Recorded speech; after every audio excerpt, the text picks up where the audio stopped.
No Brasil é o seguinte, né? Você quer comprar imóvel, você vai lá e você sai procurando um imóvel. Então, você sai visitando o imóvel, você vai até o vendedor, ou você vai no corretor, você vai na construtora, visita os imóveis, até o momento que você gosta de um, você pede para reservar o imóvel, para você pensar ali alguns dias, para você ver se você consegue o financiamento de repente, né?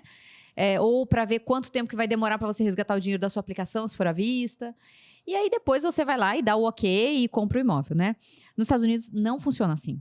Né? Nos Estados Unidos, funciona como a primeira etapa de você comprar o imóvel é você viabilizar o dinheiro, que é como? Ou você já tem esse dinheiro em aplicação e você já verifica quanto tempo que demora para você resgatar ele, ou você vai atrás do financiamento bancário antes, né? Isso significa que você já vai financiar? Não. Mas isso significa que você já vai no banco e já vê o seguinte, ó, tenho condição de comprar um imóvel? O banco te dá uma carta dizendo, ó, Denis Pinheiro tem condição de comprar um imóvel de X, valor X, né? E com essa carta, aí sim você vai visitar o imóvel. Mas por quê, né? Por que isso?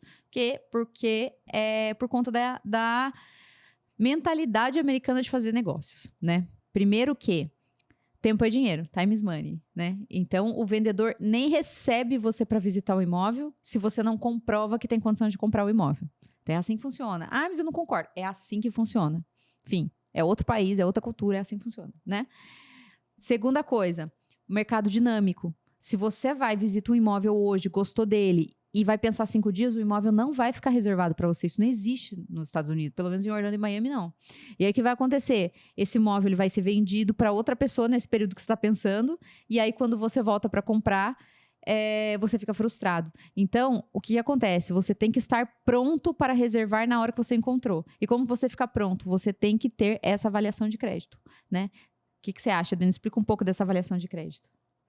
Como é que chama essa avaliação de crédito, né? É um pré-approval ou uma pick letter, né? Uma pré-qualificação ou uma pré-aprovação.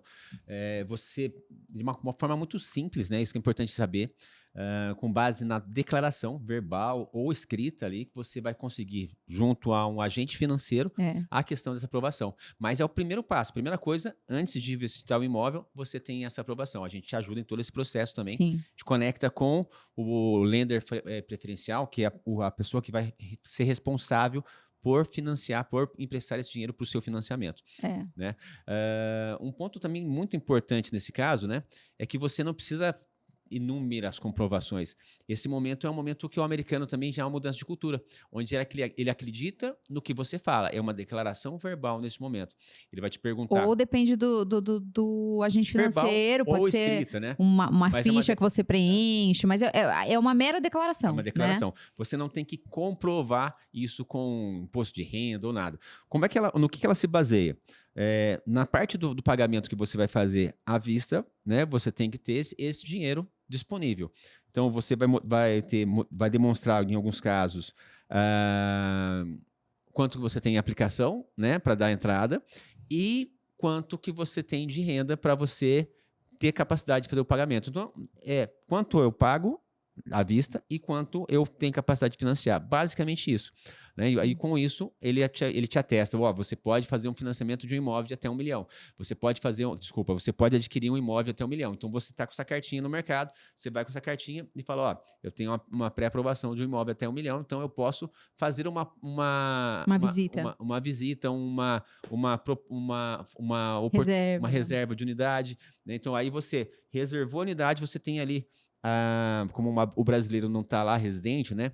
A gente consegue 2, 3 dias para a pessoa fazer o depósito dessa casa. Então, você tem ali 48 horas para fazer o depósito dessa casa, já com a pré-aprovação do banco. Sim. E o que acontece, né? É importante falar, né? Esse processo, ele vai mudar de acordo com o agente financeiro que vai fazer sua aprovação. Mas ele continua sendo simples de qualquer jeito, né? Dependendo do agente financeiro, ele vai pedir uma outra informação a mais. Dependendo do agente financeiro, pode ser por ligação, pode ser por chamada de vídeo, pode ser por reunião, pode ser por preenchimento de ficha. Mas, de qualquer maneira, a regra americana é uma só, né? E ela preza por essa simplicidade. Então, a parte da pick letter, ela é uma parte rápida, é uma parte que não gera o compromisso da pessoa comprar. É importante falar, né? Porque é só uma análise de perfil. Eu tenho condição de comprar esse imóvel? Tenho. Então, beleza. Então, se eu tenho condição, eu vou nos vendedores e vou falar, ó, eu vou olhar o imóvel porque eu tenho condição de comprar. Olha aqui, ó, tem uma pick letter. Aí o vendedor vai falar, então pode vir. Então, você não é um curioso que vai fazer eu perder meu tempo. Você realmente tem condição de comprar. Você já tem uma pré-aprovação, né? Uma pré-qualificação de crédito. E agora você pode olhar, né? Um outro detalhe aqui que você falou também da reserva, né? Só para deixar claro, não é uma reserva, é basicamente o início do contrato, onde você tem o compromisso. Você fala para ele, vou ficar com esse imóvel, e você tem ali 48 horas para você fazer o depósito, né? Para cair na construtora, o depósito referente ao ato da construtora. Isso, o construtor, o vendedor, enfim, quem quer que seja, né? Isso. Na prática, o americano mesmo, ele faz no mesmo dia.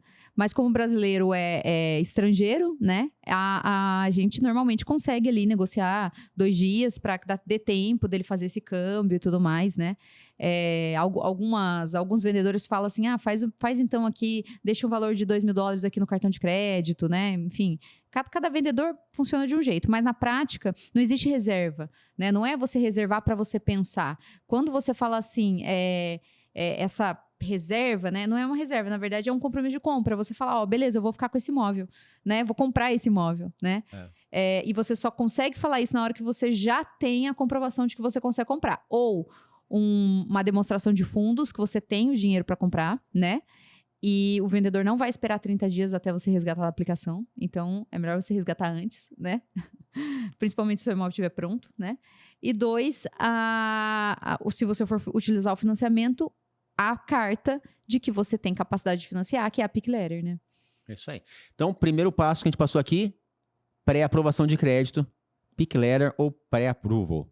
Isso né? aí. Depois que a pessoa já tem a pick letter, já tem o pré-approval, que é a mesma coisa, só com nomes diferentes, qual que é o segundo passo? O segundo passo é ele encontrar o imóvel, né? E nesse segundo passo, então, de escolher o imóvel, qual é o passo, assim, qual que é o segredo para achar o imóvel certo, Cíntia? Bom, a gente descobriu, com base na nossa vivência, né, e na nossa própria experiência, que é fundamental você saber exatamente para que você quer esse imóvel. Né? Se você quer morar, você precisa de um imóvel para você morar, e aí você vai buscar uma região que atenda aquelas especificações da sua vida pessoal. Se você quer investir, você tem possibilidade de investir em imóvel residencial para alugar para alguém morar, ou imóvel de férias. Você tem que saber que tem uma diferenciação, tem imóveis residenciais que não podem ser alugados para férias.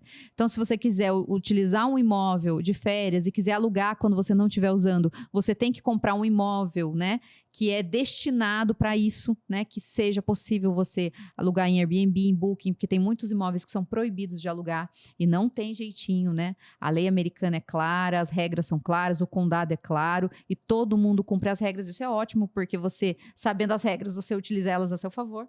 Então, é super importante você saber isso. E não só isso, né, Denis? Quando a pessoa fala assim, poxa, eu quero só investimento. Aí você vai o quê? Você não vai, de repente, investir naquelas áreas mais famosas, você vai investir numa área que está crescendo, porque você vai ter uma valorização, porque é puramente investimento, né? Agora, poxa, eu quero ter uma qualidade de vida, eu quero morar num local de high ticket, onde eu vou ter um networking altamente qualificado. Aí é outra história, né? Mas não dá para você comparar um imóvel em que você quer um networking com um imóvel que você está comprando para investimento.